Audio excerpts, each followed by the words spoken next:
Tout savoir sur Pokémon XD, le souffle des ténèbres. Le jeu est sorti le 18 novembre 2005, donc on est un an et demi après la sortie de Colosseum.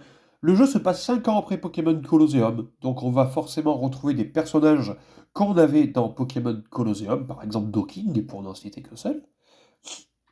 Donc c'est plutôt cool. Dans ce jeu, on va avoir 80, un peu plus de 80 Pokémon à capturer. C'est un peu plus du double que dans Pokémon XD. Et là, pour le coup, la première, la deuxième et la troisième génération sont plutôt bien mélangées. On aura un peu de tout. Contrairement à Colosseum, où on avait 90-10, là, pour le coup, c'est assez équilibré. En plus de ça, on a deux Pokémon introduits de la 4G, Menzai et Goafrex, qui ont été introduits sur ce jeu. Voilà, c'est plutôt bon à préciser. Là aussi, c'est un jeu que j'ai en français. Ça, je suis très très content parce que pareil, c'est un jeu à un seul joueur et on peut faire des tournois à plusieurs. Notre héros ressemblera à ça pour le coup. Il est plus jeune que dans Pokémon Colosseum et cette fois, bah, c'est une machine qui nous dit ouais, ça c'est un Pokémon obscur. Toujours bien sûr à combattre le groupe Ombre. Ça n'a pas changé, même si certains lieux changent d'un jeu à l'autre. On est toujours quand même dans la région de Rhodes. Oh, Shadow. Tiens donc.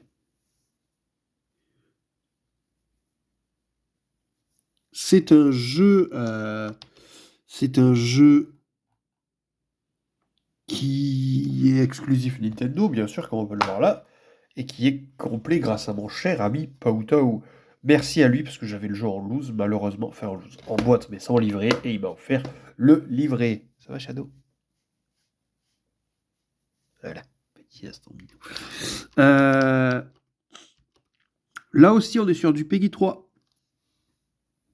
Voilà. Le jeu. T'es chiant. Le jeu, moi, j'ai mis 18,5 sur 20 parce que j'ai vraiment adoré le jeu. Mais quand je vous le dis adoré, j'ai capturé tous les Pokémon obscurs. J'ai vraiment kiffé le jeu. C'est un gros banger ce jeu. Voilà. Le jeu a eu seulement 64 sur Metacritic. Quoi? C'est tout? Ça fait vraiment pas beaucoup là. C'est. Ouais. C'est même pas l'équivalent d'un 13 sur JVC quoi. C'est. Waouh. C'est très très faible. Et 81 par les joueurs, dont les joueurs ont adoré. Et seulement 11 sur JVC. Mais quoi? Qu'est-ce qu'ils ont pas aimé? Les combats doubles, les Pokémon obscurs, le fait qu'on puisse pas capturer tous les Pokémon. Enfin maintenant on ne le peut pas non plus, hein. Mais bon. On voit que la presse n'a pas du tout aimé le jeu. Alors que le jeu est exceptionnel, hein, bien sûr. Euh, Moi, j'y ai mis 18,5. Voilà. Par contre, les joueurs de JVC y ont mis 16,2. Donc on peut voir vraiment que les joueurs ont adoré. C'est dommage qu'on n'ait pas eu d'autres jeux comme ça. Ça me manque vraiment un jeu à la XD Colosseum. Ça me manque. Et ah ouais, là ça pique. Là ça pique très très fort parce que le jeu, il cote 200 euros. Ouais, ça pique. Ça pique, ça pique. Donc il cote un peu cher malheureusement. Moi je l'ai eu à 60 à l'époque, il n'y avait pas le livret. Comme je vous ai dit, c'est Pautao qui me l'a offert, donc je l'avais en kit. On peut voir que le jeu est assez propre. Malgré. Ouais, il a quelques traces, hein.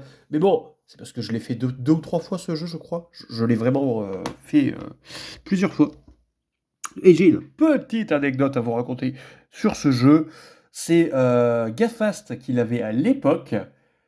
Et ben j'étais jaloux, j'ai toujours voulu le jeu, on me l'a jamais offert alors que lui il l'avait quoi. Et il l'a jamais fini, il était bloqué à un endroit en plus. Voilà, voilà. Donc la première fois que j'ai fait le jeu, c'est Gafast qui me l'avait prêté. Et après je l'avais refait sur émulateur, sur mon ancienne chaîne YouTube qui n'existe plus aujourd'hui. Mais bref, du coup, je l'ai en physique et j'en suis très, très, très content. Est-ce que vous avez le jeu? Est-ce que vous l'avez fait? N'hésitez pas à me dire tout ça en commentaire.